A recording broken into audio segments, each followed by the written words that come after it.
Coffee पर Kurukshetra show में मेहमानों द्वारा व्यक्त की गई राय और कमेंट्स उनके निजी विचार हैं। मेहमानों की राय को इंडिया टीवी या शो के होस्ट की राय न मानी जाए। इंडिया टीवी का मकसद किसी भी व्यक्ति या वर्ग की भावना को ठेस पहुंचाना नहीं है।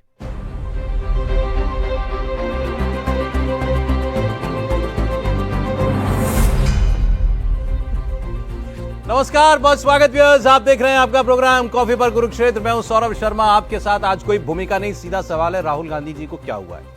एक लाइन का सवाल, राहुल गांधी जी को क्या हुआ है।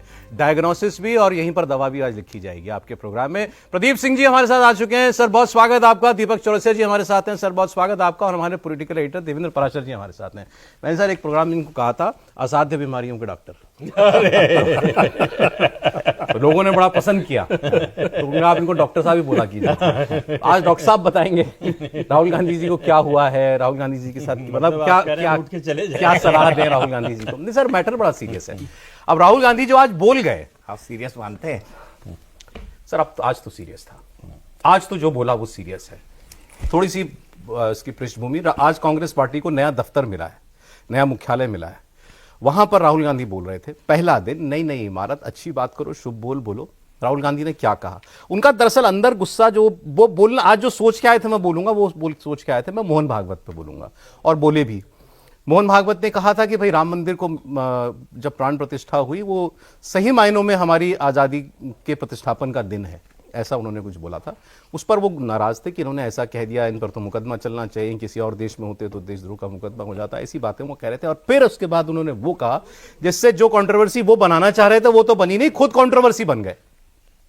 उन्होंने अपने लोगों से बात करते हुए कहा कि आपको लगता है कि हम एक पॉलिटिकल पार्टी से लड़ रहे हैं, हम केवल बीजेपी से लड़ रहे हैं, बिल्कुल गलत हैं आप। We are fighting the Indian state, whole Indian state. Indian state सब कुछ है।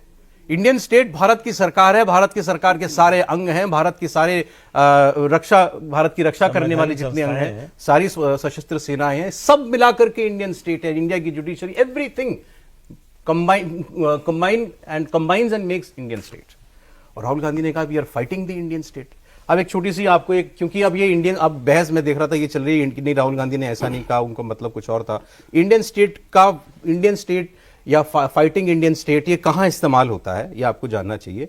एक सीनियर जर्नलिस्ट ने डाला है एक्स पर, तो मैं उनको यूज कर रहा हूं। गृह मंत्रालय ने 2006 में 2006 यूपीए की ही सरकार थी, मनमोहन सिंह जी ही प्रधानमंत्री थे, लेफ्ट विंग एक्सट्रीमिज्म डिवीजन बनाया था भारत सरकार में। और उस वक्त जो डॉक्यूमेंट छपा था उसमें माओवादियों के साथ भारत की सरकार की जो लड़ाई थी उसकी व्याख्या करते हुए लिखा गया था कि माओवादी इंडियन स्टेट से लड़ते हैं। माओवादी, जो कुछ लोग कहते हैं भारत का सबसे बड़ा खतरा एक वक्त था, इंटरनल थ्रेट सबसे बड़ा। खुद डॉक्टर मनमोहन सिंह ने 2006 में कहा था, वो उसके लिए कहा जाता था कि they are fighting the Indian state. और राहुल गांधी कह रहे हैं we are fighting the Indian state. तो अब या तो निकल गया मुंह से, अगर ऐसा था तो स्पष्टीकरण आना चाहिए था, वो भी नहीं आया है। मतलब वो जो उन्होंने कहा उस पर कायम है, इसका सीधा सा मतलब ये सर। नहीं, उन्होंने जानबूझ के बोला, और ये पहली बार बोला होता तो मान लेते कि भाई बोलना कुछ और चाहते थे, बोल कुछ और गए। पिछले 1.5-2 साल के उनके भाषण देखिए, विदेशों में जब गए हैं, पार्लियामेंट में जो बोला है कि India is council of union of states. तो ये सब क्या, ये भाषा किसकी है? ये वोक संप्रदाय की भाषा है, ये जॉर्ज सोरोस की भाषा है, ये उन लोगों की भाषा है जो नेशनलिज्म से नफरत करते हैं, जो नेशनलिज्म को बुरा मानते हैं, जो राष्ट्रवाद के जितने समर्थक हैं उनके खिलाफ है, किसी भी देश में हो। राहुल गांधी उन्हीं की भाषा बोल रहे हैं। जब हम ब्रिटिश सरकार से लड़ रहे थे तब हम जो है वो ब्रिटिश राज के खिलाफ लड़ रहे थे, तो वो फ्रीडम फाइट थी। कहां से कहा, तब लोग कहते थे हमारे स्वतंत्र, हम अंग्रेज सरकार से लड़ रहे हैं। आज इंडियन स्टेट से कौन लड़ रहा है? आईएसआई लड़ रही है, नक्सल लड़ रहे हैं, टुकड़े टुकड़े गैंग वाले लड़ रहे हैं, आतंकवादी लड़ रहे हैं, और राहुल गांधी उनमें शामिल हो रहे हैं। आप कह रहे हैं स्लिप ऑफ टंग नहीं है? बिल्कुल नहीं है, ये सोची समझी रणनीति का हिस्सा है। तो इसमें रणनीति क्या है? गाली खाना? गाली खाने से उनको लगता है कि हमारी कॉन्स्टिट्यूएंसी मजबूत होती है। अगर ऐसा ना होता तो वो इस तरह की बातें, एक बार तो गलती हो सकती है, 2 बार इत्तेफाक मान सकते हैं, तीसरी बात तो स्ट्रेटेजी है। तो ये जानबूझकर बोल रहे हैं। उनकी कॉन्स्टिट्यूंसी बची है जो नेशनलिज्म के खिलाफ लोग हैं। भारतीय जनता पार्टी ने अपने को राष्ट्रवाद का प्रतीक बना दिया है। वो हो नहीं हो, परसेप्शन ये बना दिया है कि अगर राष्ट्रवाद की बात आएगी, राष्ट्रवाद का मुद्दा कोई उठा सकता है, लेकर चल सकता है, तो भारतीय जनता पार्टी। तो उसके जो खिलाफ है, तो उनको नेशनलिज्म के भी खिलाफ होना लेकिन मैं अगर ये सर समझ लूं कि राहुल गांधी जो कह रहे हैं कि भाई भारत की सरकार ने सारे संस्थानों पर कब्जा कर लिया है, ये इवन फाइट नहीं है, ये इसका मतलब अब आप उस रास्ते जो डेमोक्रेटिक फाइट है, आपने ये मान लिया कि ये लड़ाई लड़के तो मैं नहीं जीत सकता। जब आपने जब आप ये आरोप लगा रहे हैं कि भारत की सरकार ने सारे संस्थाओं पर कब्जा कर लिया है, या बीजेपी ने कब्जा कर लिया, आरएसएस ने कब्जा कर लिया है, तो आप उससे तो जीत नहीं सकते। जब आपकी ईवीएम फिक्स हो गई, इलेक्शन कमीशन पक्षपाती हो गया, जुडिशरी दब गई, अगर ये आरोप है और है उनका आरोप, तो इस लड़ाई से तो आप हट गए ना। भाई आप किस पार्टी से हैं ये भी तो याद रखना चाहिए। पहली बात, आजादी का आंदोलन कांग्रेस पार्टी ने राष्ट्रवाद के मुद्दे पर लड़ा था। ये राहुल गांधी को कोई बताना चाहिए। इलेक्शन कमीशन का जिक्र किया आपने, 3 चीफ इलेक्शन कमिश्नर्स का नाम लेता हूं। टीएन शेषन, बहुत बड़ा काम किया उन्होंने, इससे कोई इनकार नहीं कर सकता। चुनाव को ज्यादा पारदर्शी बनाने में, चुनाव ज्यादा निष्पक्ष बनाने में, इन सब में उनकी बड़ी भूमिका थी। लेकिन वो राजीव गांधी के कैबिनेट सेक्रेटरी थे, परिवार से उनका नजदीकी संबंध था, और रिटायरमेंट के बाद 2009 में कांग्रेस के टिकट पर लाल कृष्ण आडवाणी के खिलाफ चुनाव लड़े। उसके अलावा एमएस गिल इलेक्शन कमिश्नर बने, चीफ इलेक्शन कमिश्नर बने, रिटायर हुए तो उनको राज्यसभा भेजा कांग्रेस ने, केंद्र में मंत्री बनाया। नवीन चावला, शाह कमीशन में उनके खिलाफ लंबी चौड़ी सुनवाई हुई, और शाह कमीशन का जो फाइंडिंग्स थी उसमें लिखा गया कि इस व्यक्ति को कभी जीवन में कोई जिम्मेदारी का पद नहीं मिलना चाहिए। वो चीफ इलेक्शन कमिश्नर बने इस देश के, कांग्रेस पार्टी ने बनाया। और उसके अलावा इंदिरा गांधी ने पार्लियामेंट में कहा कि सुप्रीम कोर्ट इस देश का नहीं तय करेगा कि हम सरकार कैसे चलाएंगे। सुप्रीम कोर्ट को सरकार की नीतियों के मुताबिक चलना पड़ेगा। कमिटेड जुडिशरी की बात इंदिरा गांधी ने की, कमिटेड ब्यूरोक्रेसी की बात इंदिरा गांधी ने की, और संविधान के साथ क्या किया 1975 में, ये दोहराने की जरूरत नहीं है। तो उस पार्टी का नेता, उस परिवार का नेता अगर ये कहे कि सारी संस्थाओं पर आरएसएस बीजेपी का कब्जा हो गया है, तो फिर उस पर आप हंसे, रोए, अपना सर धुने, क्या सर कभी कभी लगता है कि अब सब कुछ करके देख लिया, 10 साल हो गए, मैं 2 चुनाव हार गया हूं, राज्यों में मैं हार रहा हूं, हर तरीके से लड़के देख लिया, हर किस्म का इल्जाम लगा के देख लिया कि ये आएगा तो संविधान खत्म कर देगा, आरक्षण खत्म कर देगा, इसने राफेल में देश बेच दिया, सब कुछ तो खेल लिया उन्होंने। आप क्या इससे बड़े आप आरोप और क्या लगाएंगे? उसके बाद भी नहीं हो रहा, तो एक आदमी जो मतलब निराश है, हताश है, समझ में नहीं आ रहा कि मैं क्या करूं। ये मोदी है, ये जाता क्यों नहीं? प्लेनली अगर मैं इसे कह सकूं तो क्या फिर तभी मेरे अंदर से कोई ऐसी बात निकलेगी ना। नहीं, मुझे नहीं लगता। राहुल गांधी ने अपना रास्ता तय कर लिया है। राहुल गांधी एक्स्ट्रा माइल गए। 2014 में ए.के. एंटनी की कमेटी ने कहा कि आपकी छवि हिंदू विरोधी होती जा रही है, लेकिन राहुल गांधी जब से पार्टी में अध्यक्ष बनने के बाद उन्होंने 2019 का चुनाव हारने के बाद इस्तीफा दिया, लेकिन उन्होंने एक वक्त तक हिंदू दिखने की कोशिश की। जब गुजरात के चुनाव में, आपको याद होगा, पिछले गुजरात के चुनाव में वो मंदिर गए थे, अपना गोत्र बताया था। उसके बाद 2019 के बाद उन्होंने तय कर लिया कि मुझे अब इसी तरह से राजनीति करनी है। पहले एक राइट विंग वाली पार्टी हुआ करती थी, चाहे वो हिंदू महासभा हो, जनसंघ हो, भारतीय जनता पार्टी हो। एक लेफ्ट था जो आजादी के वक्त नेहरू जी के टाइम पर प्रिंसिपल अपोजिशन पार्टी था सर, और तीसरी सेंट्रिस्ट पार्टी थी। सेंट्रिस्ट पार्टी कांग्रेस की थी, लेकिन कांग्रेस को राहुल गांधी अब लेफ्ट की तरफ लेके जा रहे हैं, अल्ट्रा लेफ्ट की तरफ। नहीं, बट इससे तो एक बात तो साबित होगी ना, आप यहां से कंटिन्यू कीजिएगा, आपको बस breaking it for a second. मतलब Rahul Gandhi was faking it ना, जब वो मंदिर घूम रहे थे, वो नाटक था ना, सबको स्वांग था, सबको मालूम है। सबको मालूम है। राहुल गांधी के वो बयान भी लोग याद दिलाते हैं कि लोग मंदिर लड़कियां छेड़ने जाते हैं, बड़ा बड़ा पॉपुलरली सोशल मीडिया पे तो बड़ा चर्चा में रहता है ये बयान। राहुल गांधी सब करके देखिए भाई, ये क्या है, घाट घाट का पानी पी रहे अब हो आप। उनको ये लग रहा है कि जो वोट एंटी मोदी है, थोड़ा सा प्रो कांग्रेस है, ऐसे लोग हैं जो मोदी, आरएसएस, बीजेपी को पसंद नहीं करते, जिसमें दलितों का एक बड़ा सेक्शन है, जिसमें मुसलमानों का पूरा एक सेक्शन है। राहुल गांधी को लगता है कि उनके साथ एक वोट बैंक बनाया जाए, इसीलिए राहुल गांधी एक्स्ट्रा माइल जा रहे हैं मुसलमानों के साथी दिखने के तौर पर। और सीलमपुर की रैली को भी याद करिए, उन्होंने क्या कहा कि जिस मजलूम के खिलाफ जुल्म होगा सबसे पहले मैं खड़ा रहूंगा। और राहुल गांधी ने 2019 के लोकसभा चुनाव जब हारे थे, उसके बाद राहुल गांधी से लोगों ने कहा आप अध्यक्ष बने रहिए, बोले आप मुझसे हिंदू की बात करेंगे, मैं मुसलमानों के साथ खड़ा रहूंगा। ये उन्होंने कई मीटिंग के अंदर पब्लिकली कहा है, और कई लोगों ने हाल ही में सोशल मीडिया में इस बात को डाला भी है, जब उन्होंने सीलमपुर के अंदर रैली करके एक वोट बैंक को अटैक करने की कोशिश की है। तो anti Modi vote bank, anti BJP vote bank, उसमें दलितों का एक सेक्शन, मुसलमानों का एक सेक्शन, ये इनका वोट बैंक है। लेकिन पहले जो कांग्रेस हुआ करती थी वो Brahmin, led by Brahmins, led by Thakur, led by upper caste. लेकिन अब राहुल गांधी मैं जो सवाल कन्वे करना चाह रहा हूं देवेंद्र, वो ये है, जब आप लोगों से एसेंस क्या है उनकी बातों का, अदालत में तुम्हारी सुनवाई होगी नहीं, तुम्हारे वोट की कोई कीमत नहीं, तुम्हारा वोट चुरा लिया गया है, इलेक्शन कमीशन पे आरोप का यही मतलब है। तो आप उकसा रहे हैं ना लोगों को, आप भड़का ही तो रहे हैं लोगों को। बिल्कुल सौरभ, और ये सिर्फ ऐसा नहीं है कि एक बयान है, बल्कि उनके थॉट प्रोसेस का हिस्सा भी ना कहें कि सेंटर पॉइंट ये बन चुका है। क्यों हम लोग ऐसा कह सकते हैं? क्योंकि उसके पहले के उदाहरण उठाकर अगर आप देखें, जैसे कि आपने कहा कि कोर्ट ने राफेल पे फैसला दे दिया, हम नहीं मानेंगे, ठीक। इसके अलावा अगर चुनाव आयोग कोई काम कराता है, इलेक्शन कराता है, हम नहीं मानेंगे।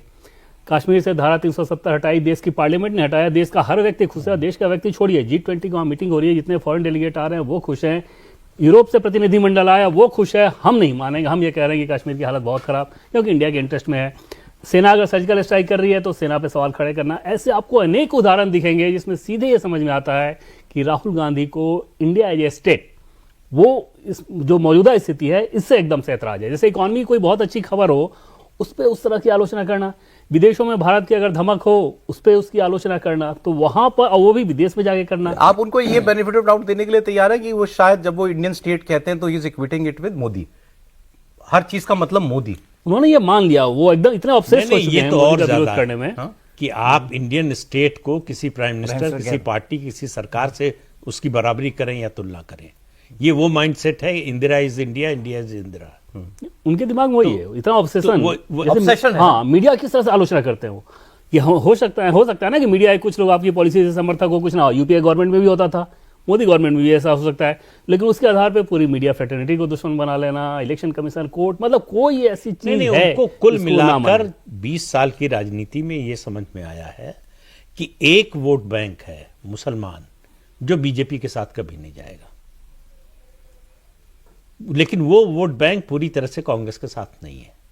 रीजनल पार्टीज शेयर करती हैं उस वोट बैंक को, उनको रीजनल पार्टीज से वो वोट बैंक छीनना है कि देखो तुम्हारे प्रतिनिधि, तुम्हारे लिए लड़ने वाले सिर्फ हम हैं, और बीजेपी से राष्ट्रीय स्तर पर सिर्फ हम लड़ सकते हैं।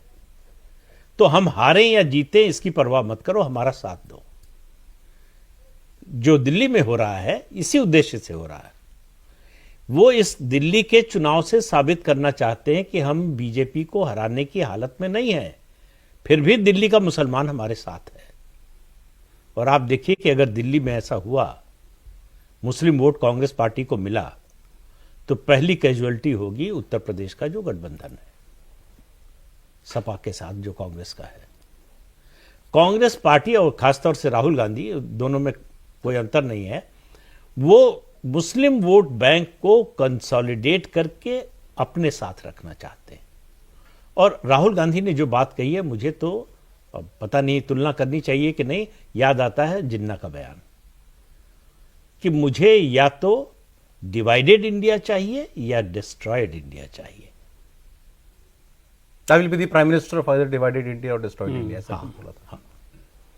और मैं एक बात यहाँ पे जोड़ना, मैं कह रहा हूं सर, जैसे दिल्ली का इलेक्शन की बात आपने की, आप इलेक्टोरली जैसे लड़ना है लड़ो, आपका हक है।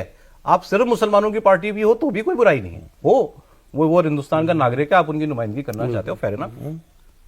उसमें प्रॉब्लम नहीं है। उससे जीत नहीं मिलती है ना। तो प्रॉब्लम ये है जब आप देश की हर व्यवस्था को कॉम्प्रोमाइज बताते हो, हर संस्था को कॉम्प्रोमाइज बताते हो, पर उससे प्रॉब्लम है। पर एक बात बताऊं, जब अटल बिहारी वाजपेयी थे तो 2003 और 2004 का नैरेटिव याद करिए सर। यही नैरेटिव था कि अब आरएसएस का कब्जा है, अब बीजेपी का कब्जा है और सब संस्थाओं को इन्होंने कवर कर लिया है और जुडिशरी को कैप्चर किया। सेम नैरेटिव था। तब नरेंद्र मोदी जैसे थे, नरेंद्र मोदी का एजुकेशन का सैफ्रनाइजेशन ऑफ एजुकेशन, उसका तो मैं भी एक वो था ना शिकार, क्योंकि मैंने डीडी ज्वाइन कर लिया था। मेरी गलती थी, सही था, मुझे नहीं पता था। मेरी उम्र मात्र 31 साल थी, मुझे एक ऑफर मिला, मैंने ज्वाइन कर लिया। खैर जो भी हुआ, लेकिन आप उस वक्त का नैरेटिव भी याद करिए। Saffronization of education, saffronization of institution, saffronization of judiciary. अब वहां तो 2004 में तुक्का लग गया, अभी भी 2000, मैं यही कहूंगा 2004 में तुक्का लगा था, 2009 में कांग्रेस जीती थी, 2014 में मोदी जी जीते, 2019 में फिर मोदी जी जीते और 2024 में फिर तुक्का लगा राहुल गांधी का कि वो 50-55 से 99 तक आ गए। ये तुक्का लगना ही है, उससे ज्यादा कुछ नहीं है। क्या कोई स्ट्रांग नैरेटिव उन्होंने बिल्ड किया? नहीं। वो खेले आरक्षण के हिसाब से, क्योंकि दलित वोट बैंक और मुसलमान वोट बैंक, उसने उनको सपोर्ट किया। और जो हिंदुओं में एंटी मोदी वोट बैंक है, उसने एक हद तक उनको जाति के आधार पर सपोर्ट कर दिया। लेकिन उनके पास राष्ट्रवाद की कार्ड नहीं है, और राष्ट्रवाद की कार्ड उनको खड़ी करनी है तो फिर उनको इंडियन स्टेट के खिलाफ ही लड़ाई लड़नी होगी। आपको अल्ट्रा लेफ्ट नैरेटिव की तरफ जाना ही पड़ेगा। वो तो बंदूक से लड़ते हैं, ये विचारों से लड़ रहे हैं। बंदूक छोड़ दी, वो भी चुनाव लड़ने लगे, वो भी डेमोक्रेटिक प्रोसेस का हिस्सा हो गए। सीपीएम ही नहीं, सीपीआई एमएल भी चुनाव लड़ने लगा, और राहुल गांधी उस उल्टी दिशा में जा रहे हैं। महागठबंधन तो है ना सीपीआई एमएल के साथ बिहार के अंदर, कांग्रेस का और आरजेडी का महागठबंधन है। महागठबंधन के अंदर सीपीआई एमएल शामिल है, वो भी एक टाइप पर हथियार उठाकर लड़ते थे। अब राहुल गांधी क्या करना चाहते हैं और किस हिसाब से अपनी लड़ाई को आगे ले जाना चाहते हैं, पर उनको लगता है कि ये एक रास्ता है। मैं सर पहले तो नहीं, यही एक रास्ता है। चलिए मान ली मैंने सर, आपकी बात मान ली। कुछ लोग कहते हैं राहुल गांधी निराश हैं, राहुल गांधी फ्रस्ट्रेटेड है। ऐसे इंसान ही नहीं कि फ्रस्ट्रेट हो जाए। हाँ, मैं ये समझना चाह रहा हूं, ये निराशा में घिरे हुए आदमी के बयान है या एक ऐसा आदमी है जो कन्विंस्ड है अपने थॉट्स, तो वो निराश नहीं हो सकता। जिस आदमी में कन्विक्शन है वो निराश नहीं हो सकता। या क्या वो इस विचार से कन्विंस्ड है? बचपन में हम लोग मोहल्ले में खेलते थे तो कुछ लोग ऐसे होते थे जिनके बारे में कहा जाता था कि ये न खेलेंगे न खेलने देंगे, खेल बिगाड़ेंगे। तो राहुल गांधी वही है, खेल बिगाड़ने वाले। देश का नुकसान होता है, हो जाए। उसको एनार्किस्ट कहते हैं सर, वो तो एनार्की में लाने वाले लोग हैं। वो उसके दावेदार एक अभी दिल्ली में मौजूद है। उस जगह खाली होने दी। वो तो स्वघोषित है। स्वघोषित है, ये अघोषित रूप से है, लेकिन काम वही कर रहे हैं, उनसे बड़ा काम कर रहे हैं, अराजकता फैला रहे हैं। मैं एक लाइन और भी जब बात करते सर, सॉरी, एक लाइन और बोलना चाहता हूं। सर ने कहा कि ना खेलेंगे, ना खेलने देंगे, ना खेल बिगाड़ेंगे। राहुल गांधी का एटीट्यूड उससे एक कदम आगे है। वो कह रहे हैं पिच भी मेरी है, बॉल भी मेरा है, बैट भी मेरा है, स्टंप भी मेरे है, मेरे हिसाब से नहीं चलोगे मैं उखाड़ के ले जा रहा हूं। तो अकेले खेल। अब तो अकेले खेल रहे हैं। अकेले खेल रहे हैं ना, उनकी जितनी पार्टी बची है उसके साथ वो खेल रहे हैं। ये उनका थॉट प्रोसेस है, और वो बहुत कन्विंस्ड है अपने थॉट से। वो समय समय पर, मैं ऐसे बहुत सारे लोगों को जानता हूं जो अपने थॉट से बेहद कन्विंस्ड होते हैं। क्या है थॉट, क्या है? मेरे हिसाब से थॉट, अब तो मुझे जो समझ में आता है, थॉट यही है, हमारे करे कुछ नहीं होगा, ये जिस दिन मोदी से लोग उब जाएंगे उस दिन अपने आप ही कह देंगे जाओ आप। वो ज्यादा और मैं उस दिन का इंतजार करूंगा। वो स्थिति ज्यादा बेहतर होती है कि एटलीस्ट आप शांत रहते हैं। जैसे उनसे ऑफ रिकॉर्ड भी अगर बातचीत जो लोग करते हैं, चाहे नेता हो या उधर के जर्नलिस्ट, उन सबों से अगर आप पूछिए कि भाई क्या था टेक अवे राहुल गांधी ने जो बताया, या उनके नेताओं से जो उनके इर्द गिर्द रहते हो, वो आपको समझ में नहीं आएगा कि उन्होंने क्या बताया, इन लोगों ने क्या समझा, एकदम अजीब से टेंजेंट पे। और उस वहाँ पे फिर ये समझ में आती है कि शायद उन्होंने अपना एक प्लेटफॉर्म बना लिया। जैसे दिल्ली के चुनाव के उदाहरण के तौर पे देखें कि पिछली जो सौरभ उनकी रैली थी, कांग्रेस पार्टी के नेताओं में जैसे अजय माकन की बात कर लें, संदीप दीक्षित की बात कर लें, उससे जुड़े हुए सोर्सेज ने हमें ये बताया कि उन लोगों का लगातार ये रिक्वेस्ट था राहुल गांधी से कि अरविंद केजरीवाल के खिलाफ जब आप जा रहे हैं तो लिकर पॉलिसी जिसकी शिकायत ही कांग्रेस पार्टी ने की थी, सीएजी की रिपोर्ट आ गई है, तो उस पर आप मुखर रहें। दूसरा, जिस सादगी को लगातार बेच कर अरविंद केजरीवाल यहां तक पहुंचे हुए हैं, उस पर अटैक कीजिए शीश महल के बहाने। सीएजी के पूरे रिपोर्ट के हवाले निशाना से दिया, और अरविंद केजरीवाल पे जितने तीखे हमले कर सकते हैं आप कीजिए। राहुल गांधी ने वो नहीं किया। और सौरभ, हद ये हो गई कि राहुल गांधी के बोलने के बाद अरविंद केजरीवाल का जब ट्वीट आया, और ट्वीट बहुत तीखा था कि राहुल गांधी ने गालियां दी और इस तरह की चीज, तो इन नेताओं ने उस ट्वीट को निकाल के राहुल गांधी को भेजा कि देखिए हम लोग लगातार कह रहे हैं और आप कुछ नहीं बोले, तब भी वो इस तरह की रणनीति अख्तियार कर लिए हैं और आप कुछ बोलने को तैयार नहीं है। और उसके पहले अजय माकन ये चाह रहे थे कि जब मनमोहन सिंह का चल रहा था 1 सप्ताह का राजकीय शोक, तो उसके ठीक बाद एक प्रेस कॉन्फ्रेंस करें, जो हमें सोर्सेज ने बताया। उस प्रेस कॉन्फ्रेंस में उनकी रणनीति ये थी कि वो ये साबित करना चाह रहे थे कि अरविंद केजरीवाल अन्ना हजारे के मूवमेंट के समय कैसे दोनों तरफ से खेल रहे थे, मतलब यूपीए गवर्नमेंट के लोगों के साथ भी कैसे एक मैनेज कर रहे थे कि चीज़ों को मैं ठीक तरीके से पेश कर दूंगा। और जाहिर तौर पर ये करके अजय माकन ये दिखाना चाह रहे थे कि भाई ये करप्शन अगेंस्ट जो मूवमेंट था इंडिया अगेंस्ट करप्शन, उसमें इनका कुछ रोल ही नहीं था, ये तो एक तरह से बिचौलिए जैसा काम कर रहे थे। इस बात की भी अनुमति उनको नहीं दी गई अजय माकन को प्रेस कॉन्फ्रेंस करने की। तो अगर राहुल गांधी को वाकई चुनाव में कुछ लड़ना ही होता तो इन सारे स्टेप्स को उठाते ना। तो वो तो लेकिन क्योंकि अपने स्टेट से लड़ने में लगे हुए हैं। और मुझे आज सरकार के कुछ लोगों ने कहा, वो पॉलिटिशियन नहीं, ब्यूरोक्रेट्स ने, कि अगर इस तरह का वो स्टेटमेंट देते हैं, इसका सीधा मतलब है ना कि अगर इंडियन स्टेट से आप लड़ रहे हो तो अपने दूसरे दोस्तों को आप तलाश रहे होगे जो कि देश से बाहर के हैं, देश में के किसी संस्था पे आपका भरोसा नहीं। तो फिर वो जो नैरेटिव कहा जाता है कि जॉर्ज सोरोस से फंडिंग लेना, ये करना, ये सारे उसमें और ज्यादा बल मिल जाता है कि हाँ अगर आपके दोस्त नहीं है तो विदेश में दोस्त तैयार करते होगे ना कि भाई इंडियन स्टेट से कैसे लड़ें। तो और वो मिल रहे, ऐसे लोगों से मिले हैं भाई, इल्हान ओमर घोषित इंडियन बेटर है, हाँ। इंडिया के खिलाफ बोलती है, उसको पीओके पाकिस्तान को देना है, आप उससे जाके मीटिंग कर रहे हो। तो ये सार्वजनिक है ना, उनको लगता है। But then everybody gives him benefit of doubt, नहीं चलो किसी ने मीटिंग रखवा दी होगी, अरे थोड़ी वो थोड़ी जानबूझ के जाकर के मिले होंगे। बेनिफिट ऑफ डाउट मिलता है या नहीं, लेकिन राहुल गांधी की स्ट्रैटेजी और राहुल गांधी की रणनीति एंटी मोदी एरा में बिल्कुल क्लियर है। वो बहुत क्लियर है और वो उससे नहीं हटना चाहते। उनका एक थॉट प्रोसेस है इस देश को समझने का, और वो थॉट प्रोसेस किससे प्रभावित है, कौन कौन उनके दोस्त हैं, आप पिछले हाल ही के दिनों के उनके दोस्तों के बारे में पता कर लीजिए। उसी थॉट प्रोसेस के आसपास वो रहते हैं। हराओगे तो वोट से ही ना, हराओगे या तो जनता को कहोगे तो सड़क कर पे रहे आओ। हैं ना कि कोई नहीं, लेकिन दलितों का मंच से सेक्शन जब कह नहीं है। चुके हैं प्रधानमंत्री को कि डंडा मारने वाली बात, तो आप समझ ही सकते हैं ना कि देश के प्रधानमंत्री को कोई नेता अगर ये कहे, बीजेपी के लोग राजनीति का आलोचना करते हैं कांग्रेस की। डेमोक्रेटिक प्रोसेस को वो जो है उसकी लेजिटिमेसी खत्म करना चाहते हैं। बिल्कुल। तो इसलिए आप देखिए इलेक्शन कमीशन पे सबसे ज्यादा हमला है, और मौके मौके पर सुप्रीम कोर्ट पर भी हमला करते हैं, दूसरे इंस्टीट्यूशंस पर भी हमला करते हैं, जांच एजेंसियों पर भी हमला करते हैं। तो जब कोई चुनाव जीत जाते हैं तो वो वर्डिक्ट एक्सेप्ट क्यों कर लेते हैं? तो वो तो कोई राज्य में अपवाद चुनाव होता है। जीतते हैं तो वहां तो मुख्यमंत्री नहीं बनाते नहीं, हैं। उनके लोग आ जाते हैं कि ये मोदी ने जानबूझ के करा दिया है, जिससे आरोप न लगे कि सब चुनाव रिग कर बैलेंस कर दिया, बड़े हरवा दिए, छोटे जीत लिए, मतलब छोटे जीतने दिए हमको, बड़े हरवा दिए। ये उनकी या तो strategy हम बिल्कुल ही मतलब देखिए, अरे हम बहुत ही भोले हैं, हाँ। आपको ही कुछ नहीं दिख नहीं, रहा आप है। कहना नहीं चाहते, मतलब वही बहुत आप मूर्ख हैं ऐसा वो मानते हैं। एक कोर्ट ने डिसीजन दिया सदस्यता को लेके, पूरी न्यायपालिका पे सवाल, उसी न्यायपालिका ने दोबारा बहाली की, चुप। पूरा पैटर्न अगर आप देखें तो आपको समझ में नहीं आएगा कि कहना क्या चाहते हैं। आप ऐसा कोई उदाहरण आपको दिखाई देता है भारत की राजनीति में नहीं, आज कोई- जहां राहुल कोई- गांधी है? कोई नहीं, कोई नहीं। कोई लीडर जो है, देखिए मुझे किसी ने कहा कि इंदिरा गांधी इमरजेंसी से पहले का जो आंदोलन था वो क्या था? वो लोग भी तो डिस्क्रेडिट ही करते थे सरकार को। सरकार को ना, हाँ। देश के खिलाफ तो नहीं गए वो इंडियन स्टेट से नहीं लड़ रहे थे, वो इंदिरा गांधी और उनकी सरकार से लड़ रहे थे। तो उन्होंने आर्मी के एक्शन पर या आर्मी पर कभी सवाल उठाया क्या? इलेक्शन कमीशन पर, सुप्रीम कोर्ट पर, हाई कोर्ट पर कभी सवाल उठाया क्या कि ये इंस्टीट्यूशंस जो हैं इनको इंदिरा गांधी ने खरीद लिया है? भाई वो इंदिरा गांधी के करप्शन पर, उनकी जो स्टाइल थी काम करने की, उस पर, उसको लेकर जो है उसके खिलाफ आंदोलन था।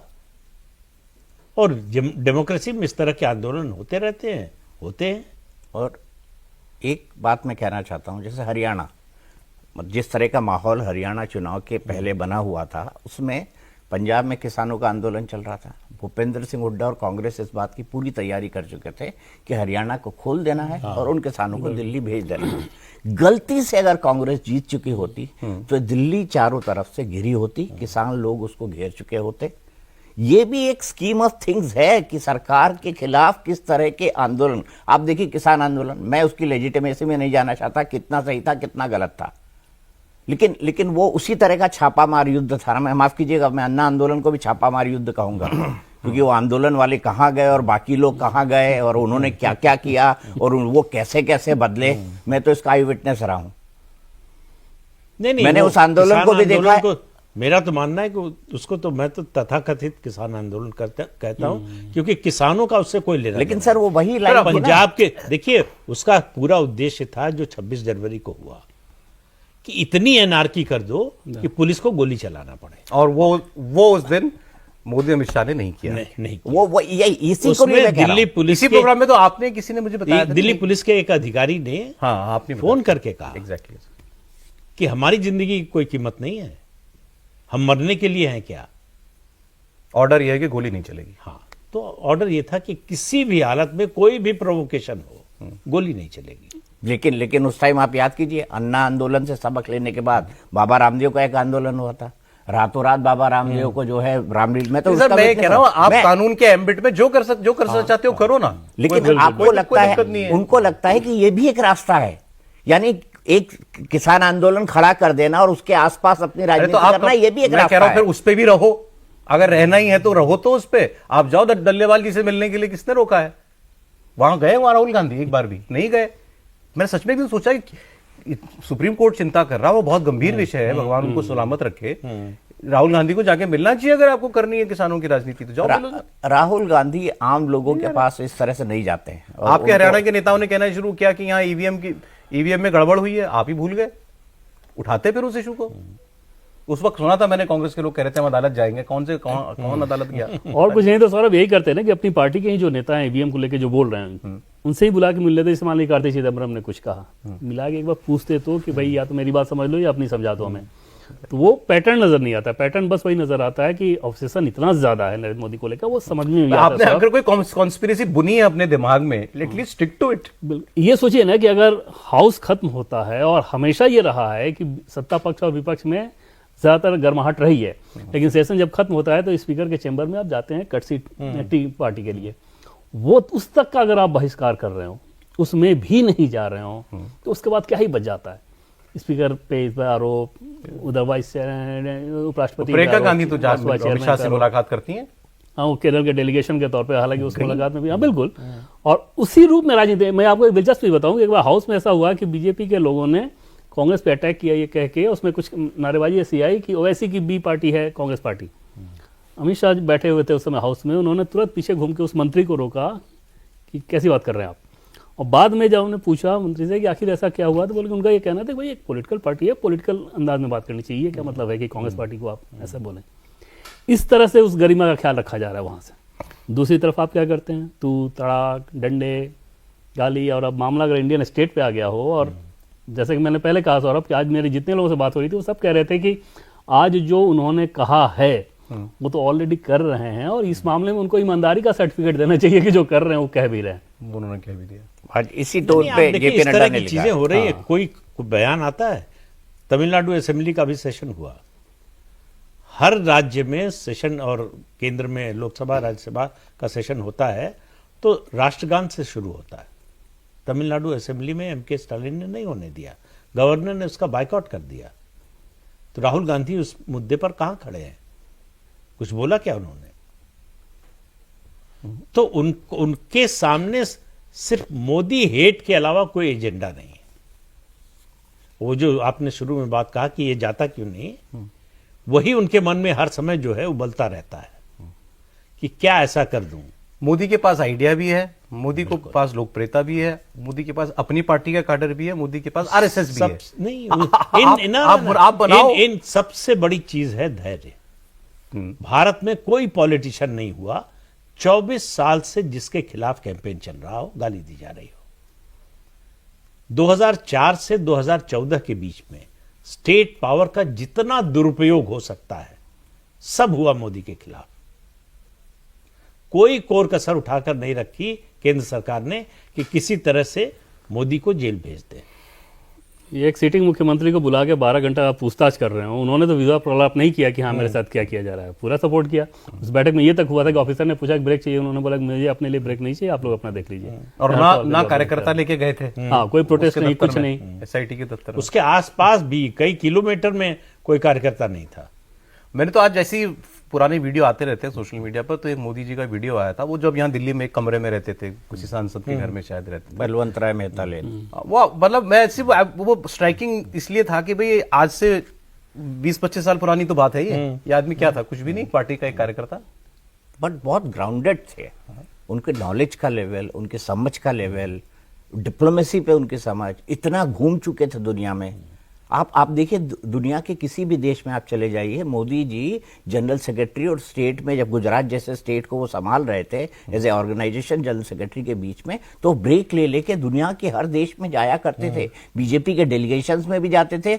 आपका जो गुजरात एनआरआई का बल्कि एक बार अटल जी विदेश में थे, मिलने गए, मोदी जी भी थे वहां, पूछा कब से हो, बोले 1 महीने से, बोले भारत लौटने का इरादा है। नहीं, लेकिन मुझे आपकी बात ये बहुत वो लग रही है, बात करने लगा, आपने कहा धैर्य है मोदी के पास। बहुत मोदी ने थोड़ी सोचा होगा, मोदी ने कोई 40 साल की उम्र से प्लान थोड़ी किया होगा कि मैं एक दिन प्रधानमंत्री बन जाऊंगा ना, वही बात कहते भी हैं कि भाई मैं जहां पहुंच नहीं, गया, नहीं, मैंने सोच प्लान- भी नहीं। उन्होंने अपने पॉडकास्ट में बोला भी, हालात ने बनाया है। वो पॉडकास्ट में बोला, सुने तो, उन्होंने कहा कि अगर मैं सरकारी स्कूल का, प्राइमरी स्कूल का टीचर लग जाता तो मेरी मां खुशी के मारे गुड़ बांटती पूरे मोहल्ले में।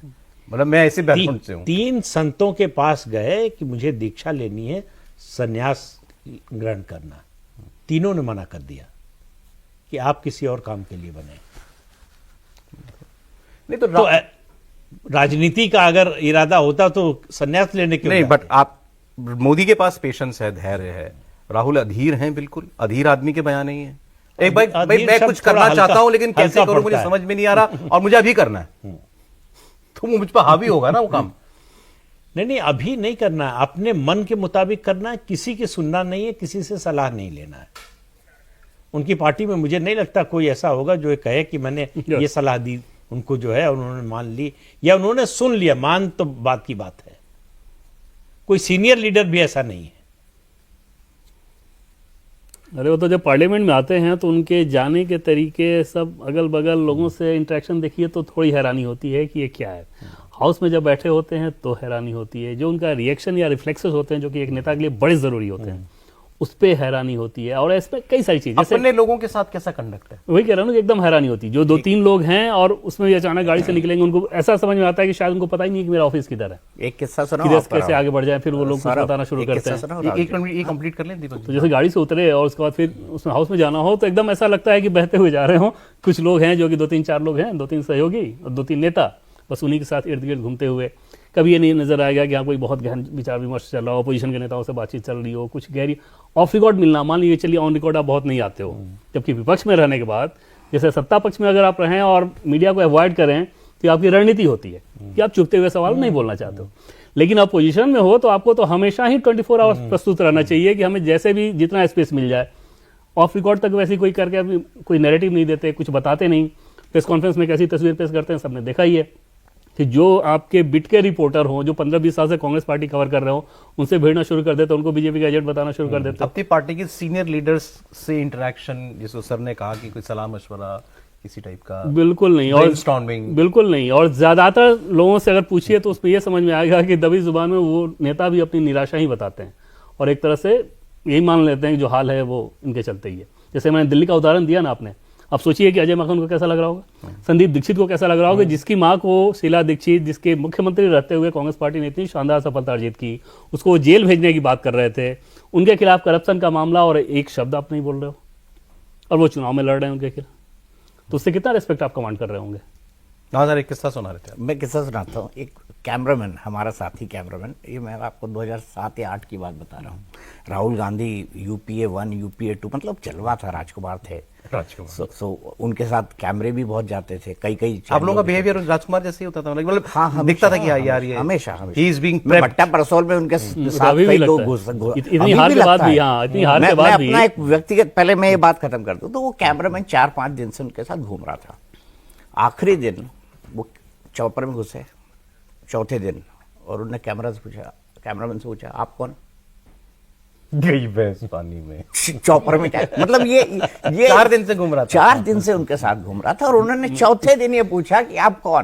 तो कैमरामैन वो शॉक्ड। उसने आके ये बात, ये 2007-8 की बात है, मैं उस इंस्टीट्यूशन का नाम नहीं लूंगा, अच्छा नहीं लगता, उस कैमरामैन का भी नहीं लूंगा, लेकिन ये फैक्ट है। वो अपने उस सेक्रेटरी को भूल गए जो एआईसीसी में सेक्रेटरी एडमिनिस्ट्रेशन था। उससे भी एक बार उन्होंने कांग्रेस के दफ्तर में पूछ लिया आप कौन। मैं इस केस को थोड़ा सा और आगे बढ़ाऊं कि जब ये अमेठी रायबरेली वहाँ जाते थे तो वहाँ के किसी व्यक्ति जो कि इनके बहुत करीब है, दोनों के, प्रियंका राहुल के, दोनों, मैंने फ़र्क पूछा कि दोनों में फ़र्क क्या है काम करने के तरीके में। उनका ये कहना था कि राहुल जी के साथ हर ट्रिप में मैं रहूं तो, और जितने देर यहाँ रहते हैं मैं रहता हूँ, अगली बार वो पूछते हैं कि आपका नाम। प्रियंका गांधी आती हैं तो बच्चों के बारे में नाम रख के पूछती हैं, वो एक बड़ा फ़र्क है। 2017 का गुजरात विधानसभा का चुनाव था, उससे पहले उस समय 2017 में बीजेपी से बड़ी नाराज़गी थी गुजरात में। 4-5 इंडस्ट्रियलिस्ट, उन लोगों ने अप्रोच किया इनके स्टाफ को कि मिलना चाहते हैं, हम कांग्रेस की मदद करना चाहते हैं, इस चुनाव में कांग्रेस का साथ देना चाहते हैं। मुश्किल से जो है मीटिंग फिक्स हुई, वो लोग समय से पहले पहुंच गए, बैठे थे। 1 घंटे बाद राहुल गांधी आए, पसीने से नहाए हुए, बोले वो मैं वर्कआउट कर रहा था, उसमें टाइम लग गया। हाँ बोलिए क्या बोलना है, मुझे नहाने जाना है। उठे और 2 मिनट में चले गए। वो लोग उठे, बोले कि इस पार्टी के दरवाजे पे कभी आएंगे नहीं। सर समय खत्म हो गया, डॉक्टर साहब पर्चा पर्चा तो दे दीजिए। अरे बस अच्छा आप डायग्नोसिस कर दीजिए, 1 लाइन डायग्नोसिस। राहुल गांधी को क्या हो गया है? आपसे ना हो पाएगा। यही है। कुछ नहीं होगा, हो ही नहीं सकता। राजनीति छोड़ने में विश्राम करें या वर्कआउट करें? हाँ, वो मुझे बार बार इस तरह की स्थिति आती है तो के.एन. राव साहब की किताब है नेहरू डायनेस्टी जी, उसमें उन्होंने लिखा है कि उनका अंदाजा था, उन्होंने कहा कि इन दोनों की कुंडली नहीं है, बाकी लोगों की थी। नेहरू और इंदिरा गांधी के बारे में काफ़ी उन्होंने लिखा है, कहा कि इस बात की संभावना है कि ये दोनों राजनीति छोड़ के देश छोड़ के चले जाएं। ये आप राहुल गांधी के लिए किताब में उनका छपा हुआ है, मतलब मैं अपनी ओर से कुछ नहीं कह रहा हूँ। नहीं, ये राहुल गांधी किसके लिए कहा था उन्होंने? राहुल गांधी प्रियंका दोनों अच्छा, के ये लिए। छोड़ के चले जाएं, सब हाँ, ऐसा मुमकिन है? हाँ, ऐसा मुमकिन है। डॉक्टर साहब ने कहा है तो कुछ अरे यार सर इंतजार करते हैं। मैं तो अभी लग रहा है कि कांग्रेस पार्टी का राहुल गांधी नहीं तो कोई और तो आगे बताए कि राहुल गांधी ने क्या कहा, क्यों कहा, गलती से कह दिया तो कुछ उसको सुधार करें उसमें। Let's see. बहुत शुक्रिया सर, आपको राहुल गांधी से गलती, ये आपकी बहुत बड़ी गलती है। मैं अपनी भूल स्वीकार करता हूँ। बहुत शुक्रिया सर, प्रोग्राम में आने के लिए दीपक जी बहुत धन्यवाद। देवेंद्र बहुत शुक्रिया आपका।